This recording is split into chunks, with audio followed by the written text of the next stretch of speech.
தலைவர் ஈவி.கே.எஸ். இளங்கோவன், அதாவது 14/12/2024 அன்று காலமானார். இதுதான் வருந்த தகுந்த ஒரு செய்தின்னு சொல்லிட்டு இந்த பதிவை நான் ஆரம்பிக்கிறேன்.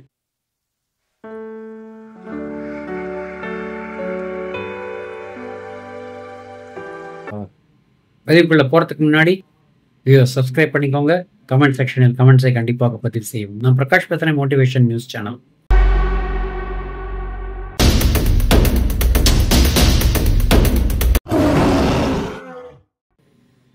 வீடியோவில் 3 பதிவாக நான் இதை போட போகிறேன்.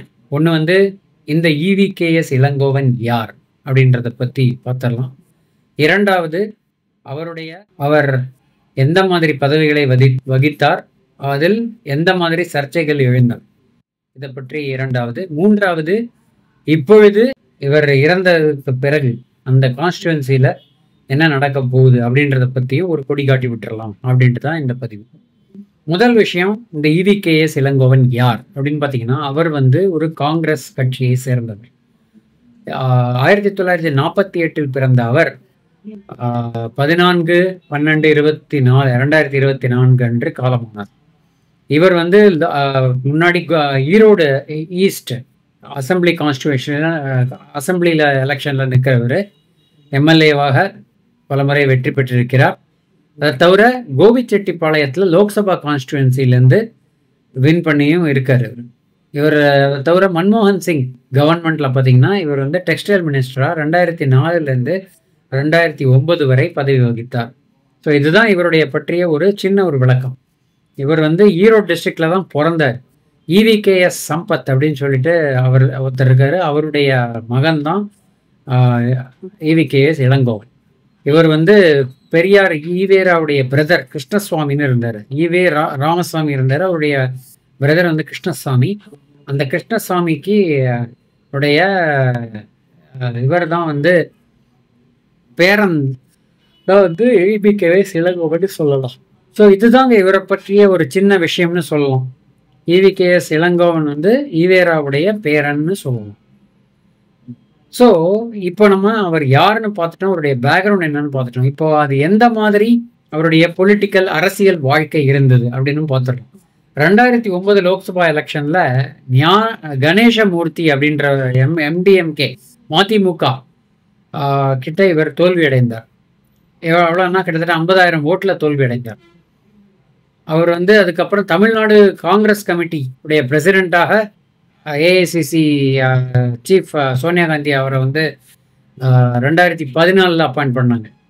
ஏன்னா ஞான தேசிகன்னு ஒருத்தர் இருந்தார், அவர் ரிசைன் பண்ணிட்டார். 2019 பார்த்தீங்கன்னா ஓபி ரவீந்திரகுமார் அப்படிங்கிற இவர்கிட்ட வந்து அவர் யாருன்னா ஓபிஎஸ் உடைய பையன். தேனியில் வந்து இவர் நின்னார். யார்? ஈவி.கே.எஸ். இளங்கோவன் நின்று தோல்வி அடைந்தார். இளங்கோவன் வந்து யூபிஏடைய ஒரே ஒரு கேண்டிடேட்.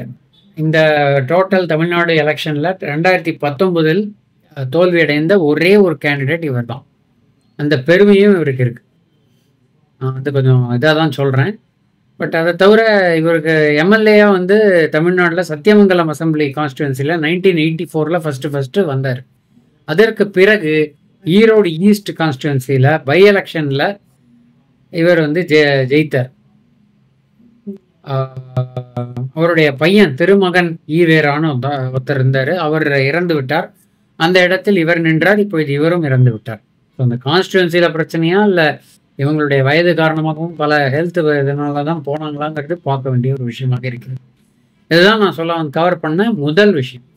இரண்டாவது விஷயம், இவருடைய அரசியல் வாழ்க்கைன்னு சொன்னேன் இல்லையா, அரசியல் இதில் எந்த மாதிரி இருந்திருக்கிறாருன்னு ஒரு கோடிட்டு காட்டிடலான்னு நினைக்கிறேன். என்ன விஷயம் அப்படின்னு பார்த்தீங்கன்னா, இவர் வந்து சர்ச்சை மன்னன்னு சொல்லலாம். யாரையும் வந்து பயப்படாமல் பயங்கரமாக பேசக்கூடியவர். இதில் மாட்டிக்கொண்டவர்கள் கலைஞரிலிருந்து பார்த்து கலைஞருக்கு பிறகு இளையராஜாவை தவிர அவருடைய ஓன் கட்சியவே வந்து விமர்சனம் பண்ணக்கூடிய ஒரு விமர்சகர். அதாவது தறிகட்டு ஓடும் குதிரைன்ற மாதிரி இவர் வாயில மாட்டாத ஆள் இல்லைன்ற மாதிரி சொல்லலாம்.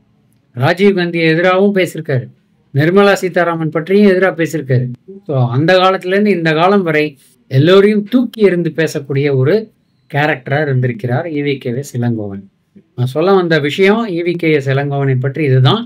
இப்போ பார்த்தீங்கன்னா ஈவிகேஎஸ் இளங்கோவனுடைய இந்த ஒரு மறைவிற்கு பிறகு ஈரோடு இதில் வந்து இப்போ டிஎம்கே அலையன்ஸில் நிற்க போகிறாங்களா, இல்லது காங்கிரஸே நிற்க போகிறாங்களா, இல்லை வேற யாராவது போட போகிறாங்களாங்கிறது தான் வந்து நான் சொல்ல வந்த இந்த ட்விஸ்ட்.